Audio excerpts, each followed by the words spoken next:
So let's start off by talking about food. What's your favorite food? I really love Asian food because I live in England, so it's harder to get Asian food around. But I like spicy, flavorful, and like just generally savory food. Do you cook a lot at home? Not as much as I would like to. I would love to cook more because I actually enjoy the process of cooking, but I just cook out of convenience and like because every day I've got to make sure I get my work done and then cook for my kids, which takes a lot of time. Sometimes we get takeaway, but they like it. What are popular takeaway meals in your local area? Fish and chips. It's a favorite with everyone, so that's an easy option. But generally, because of my own preference, I love just to get Thai and Vietnamese. This is something that I could just get around my local area. It's very easily sourced. How often do you eat fast food? I try to eat really healthily, but then I tend to go down the filet-o-fish McDonald's route when I'm traveling. So I suppose only once every few months. Now let's talk about seasons of the year. What's your favorite season of the year? Well, I love any time when the sun starts to come out.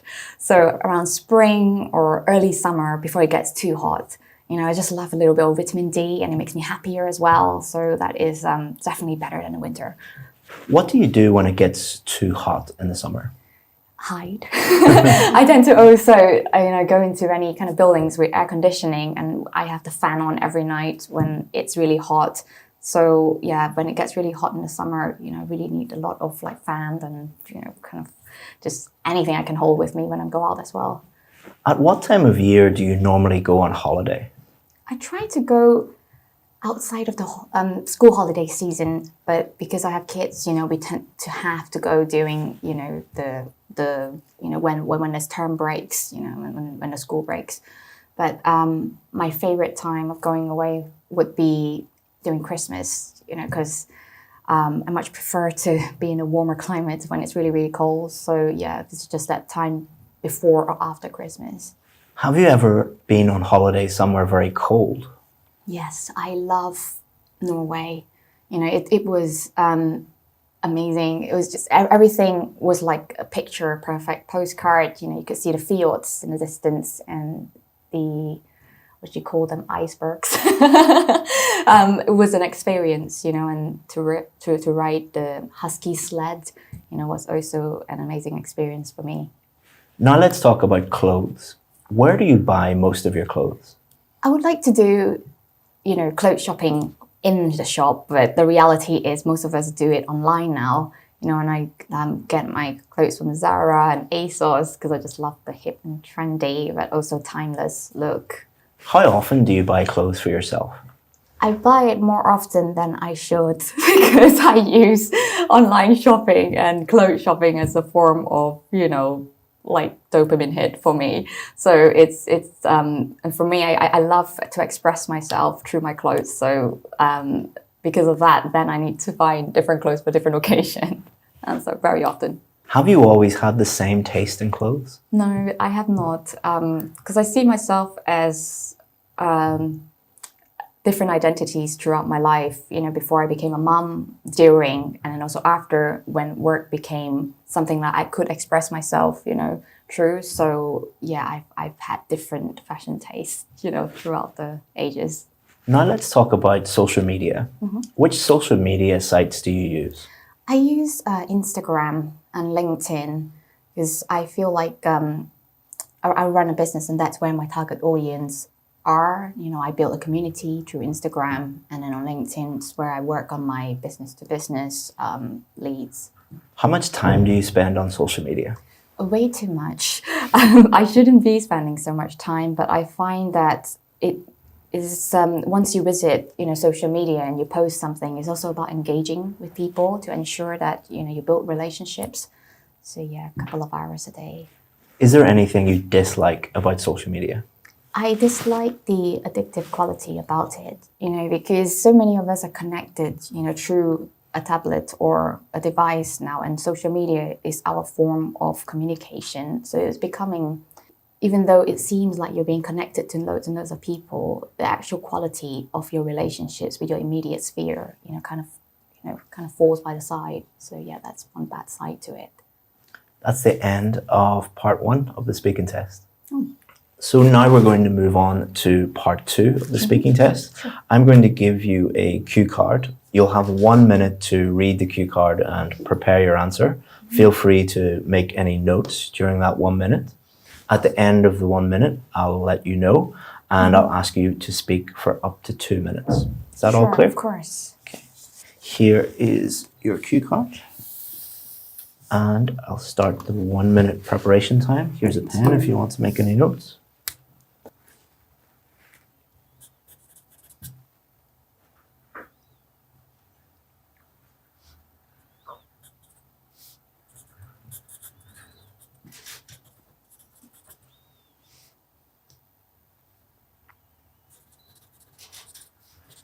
So please speak for up to 2 minutes on this topic, please. Okay, so a job that I really enjoyed is being a speaker and a storyteller. And I love doing this job now because when I was growing up, I love writing little stories and just connecting with people and having conversations. But I never thought that I could become a speaker one day. I started my career, in STEM, and then ventured through 16 different industries because I didn't really know where in the world of work I fitted into. But eventually I realized that all this became really useful for me to gain all the skills that I needed, in communication, and brought it all together in a field that I was deeply passionate about. That allowed me to channel what I really love about my work and a topic that I love, to make a difference in people's lives. Being a speaker is the perfect place to do this because you could influence people's thoughts and inspire positivity in people's lives, which is something that you could do in other places, but the impact is so much more immediate and you are affecting people in such a big way and affecting a bigger audience as well whilst you're doing it. And this is something that I'm very lucky to be able to do now. And I don't take it for granted and know that the journey for me to get here has been really long. But I'm deeply grateful for being given this opportunity. And why I like it also is that to be able to connect with people in a topic that is so personal about mental health and well-being, where in some way or other, we're all struggling in life. But Thank you very much. That's the end of the 2 minutes. Thank you. I could have gone on. No, very good. So now we're going to move on to part 3 of the speaking test, and we're going to continue to talk about careers. What factors do you think are important when choosing a career?